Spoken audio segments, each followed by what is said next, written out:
so I turned to walk away, and then I got slammed in a shoulder charge.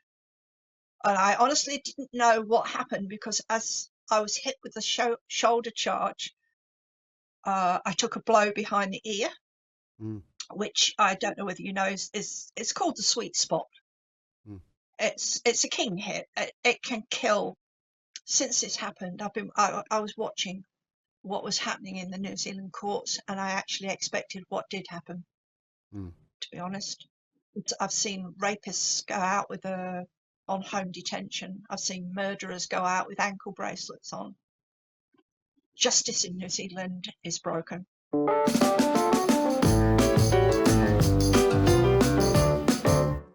Well, joining me is Judith, who was the victim of the attack, punched in the face 3 times at a simple protest that was to speak up for women. Judith, really appreciate your time. I would imagine that this whole process that's gone on for over a year, it must have been incredibly both stressful and emotionally draining. It has been very, very hard, yes. What would you say has been the hardest part of it? To be honest, Bob, even thinking about it sends me into, or it did send me into, a tailspin. Confronting him in court yesterday seems to have put some healing in place, but previous to that, I would just spiral totally out of control if I even tried to write a statement or write what happened. And yeah, I just didn't deal with it very well at all. Loud noises setting me off or anything like that. So yeah, it's been a hard year. It has absolutely been a hard year. I know this sounds a weird question, but I think you'll get my point. Did you go up to Albert Park looking for a scrap? No, I went up. Actually, I was really looking forward to shouting. I've got a voice like a foghorn. You would not believe it unless you heard me at full volume. But I can make myself heard across a couple of paddocks. And I thought, well, if they're going to be noisy, so am I. And I'm going to...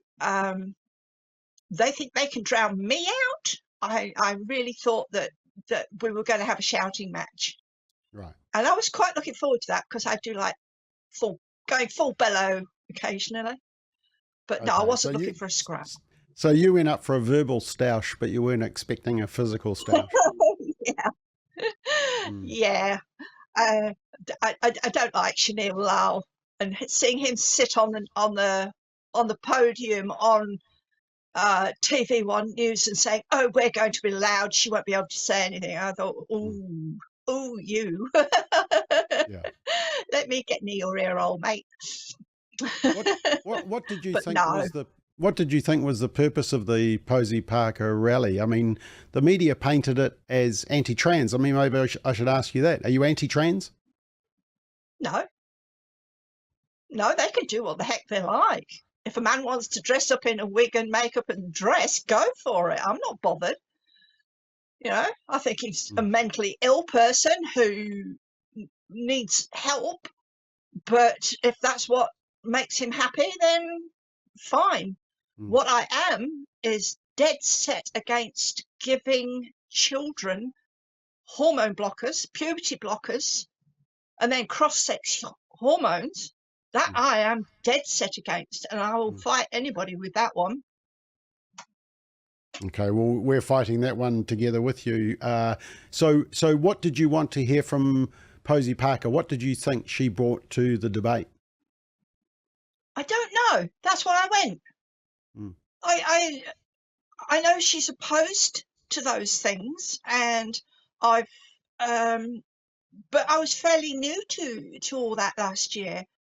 I didn't know an awful lot about it, and I wanted to hear what she had to say, and I wanted to hear more than that. I wanted to hear what other women from New Zealand had to say, because like I say, I was new to it and I didn't have the connections. I didn't have any connections with the organisation who invited Posie here.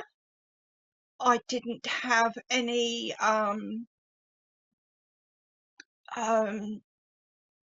idea of who they were, and I wanted to meet them and I wanted to know what they had to say. I wanted to be educated. And I didn't see that that was a bad thing. I thought that going there and meeting all those women, I would get educated and I would make connections. And when did you actually, I know that your husband Peter is kindly holding the camera, so if he needs a rest, let me know. When did you realise that it was all going pear-shaped?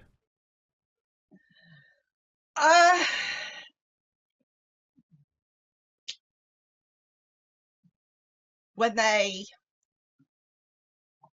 pulled the barriers out and started rushing forward towards us, everybody was uncomfortable.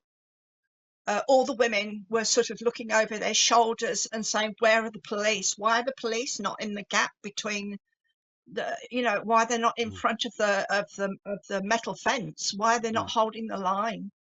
All there were about half a dozen women, middle-aged women, but the police were supposed to be there. At every protest we'd seen on TV, the police were in front of them holding the line and not letting them come forward, but there were no police at Albert Park, and the protesters just picked the metal barriers up and threw them and just walked. Some walked, some ran, but they were continuing to make a noise, and it was suddenly very, very threatening. Very threatening indeed. And what led up to the assault on you? I saw a woman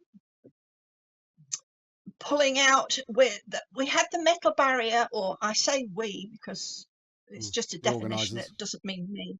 But the organisers had put in a metal barrier to keep the protesters back. And then inside that was a ribbon string on the ground on metal pegs. Yeah. And we were told, do not go into that gap. Do not step over that string. And I looked over my shoulder and there was a woman pulling the string out. She'd come through the metal barrier. She pushed her way through the metal barrier, and then she was pulling it out and she was laughing as she pulled the stakes out. And I went over to her and said, "Hey, no, stop."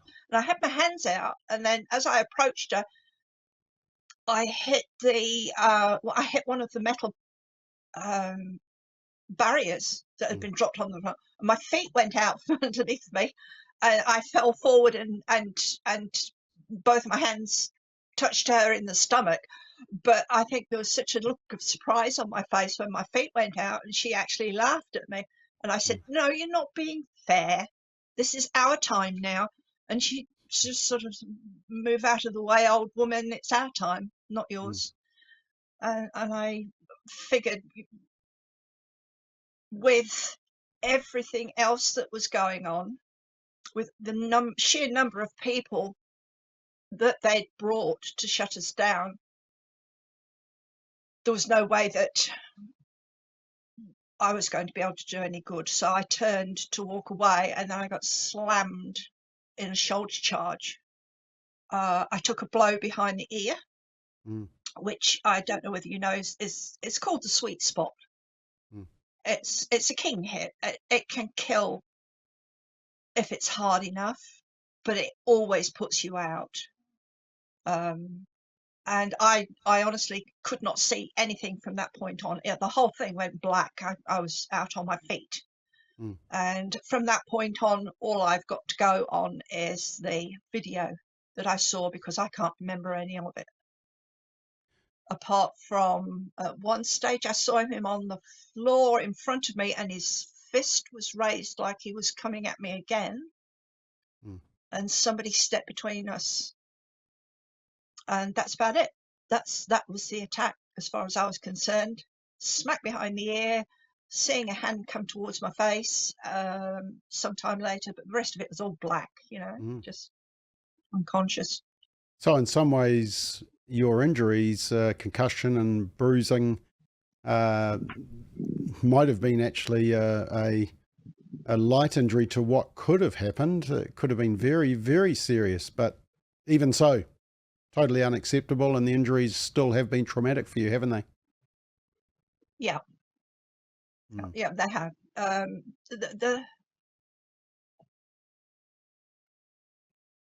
That was bad enough. Yeah, and then everything else that happened after it, it just sort of compounded it again and again and again. So we go to the courtroom and you expect to see justice done. This is a serious assault. What did you think the outcome should have been? I didn't expect an outcome. I've been watching the New Zealand courts since I actually expected what did happen, to be honest. I've seen rapists go out with on home detention. I've seen murderers go out with ankle bracelets on. Justice in New Zealand is broken. So you had very low expectations. Incredibly low. The only thing I did ask the court was to not suppress his name so that other people, when they met him, would know that they were in a dangerous company. And they decided he wasn't dangerous, but I beg to differ.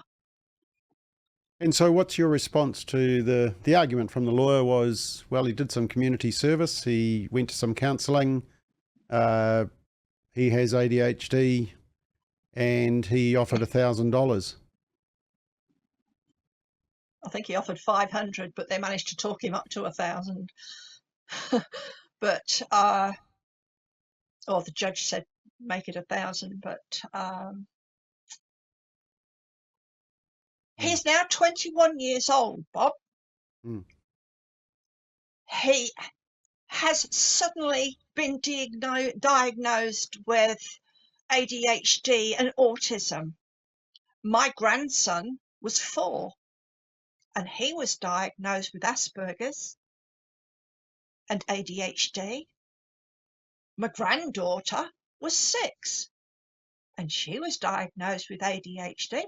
What were a wealthy family doing to ignore somebody with temper problems, with behavioural problems, until he got to 20 years old? Yeah, I mean, No, I think it's, excuse my very crude language, but it was bullshit. Well, I think on behalf of men, I apologise that a man in New Zealand can punch and I use the word very lightly, elderly woman, senior woman, a grandmother, can punch someone 3 times in the face like that. I thought our country was better than that, and I thought that our political leaders would offer a level of protection to protect women. I mean, we've got an issue with family violence, haven't we? Child abuse.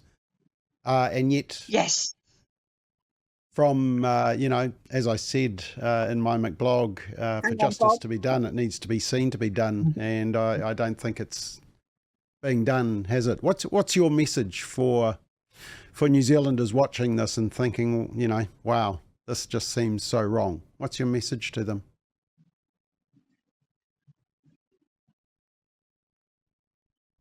I'm not allowed to say. You're not allowed to say things like that on public radio. This is a G-rated. But if I was allowed to say anything, if I was allowed to offer advice, I would tell them to gather their friends and see to it themselves. if I was allowed. Mm. I'm not allowed to say that, though. You're a grandmother, Judith. How old are your grandkids? The youngest one is 10, and the oldest one is 21. Wow. Okay. 21. Yeah. It's just had a 21st. I'm talking about Basti. Basti. Yeah. Okay, that's Peter in the background holding the camera. Well done, Peter. We're just about finished. Yeah, so his little arms are shaking a bit. Yeah, I mean, if my children saw this happen to their grandmother or grandfather, yeah, they'd be ropeable. They'd be very angry, and I think. What did they say? Anything about what happened yesterday? Have they spoken to you, your grandkids? No.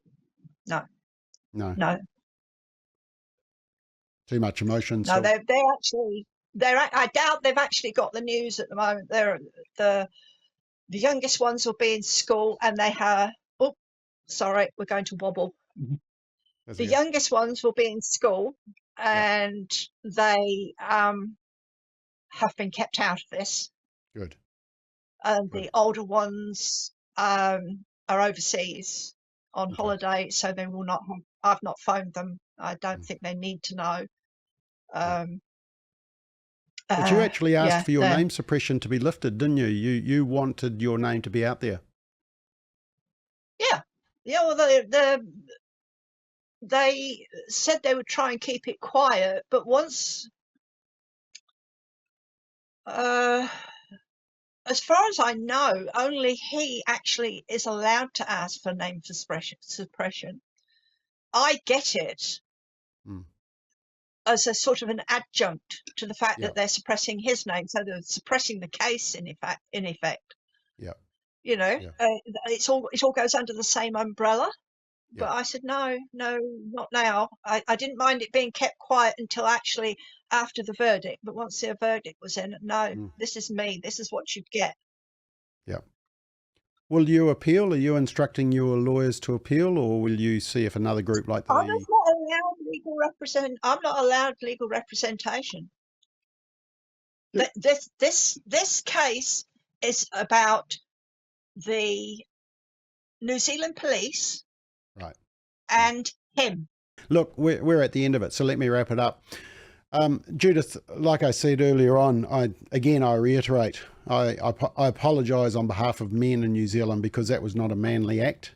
And I think the consequence for an unmanly act wasn't strong enough. And, you know, I apologise on behalf of our judicial system because it feels like your rights and a message being sent out that there won't be more Judiths being victims of this type of behaviour hasn't been sent, and that's always a danger. So, you know, thank you for fronting up. I know it's been a really tiring day yesterday, and you know, we wish you all the best and hope that the sleep patterns return and the memory of this particular event can fade, so that you can get on with your life in your nice RV and enjoy life. Okay, thanks, Bob. It's been a pleasure.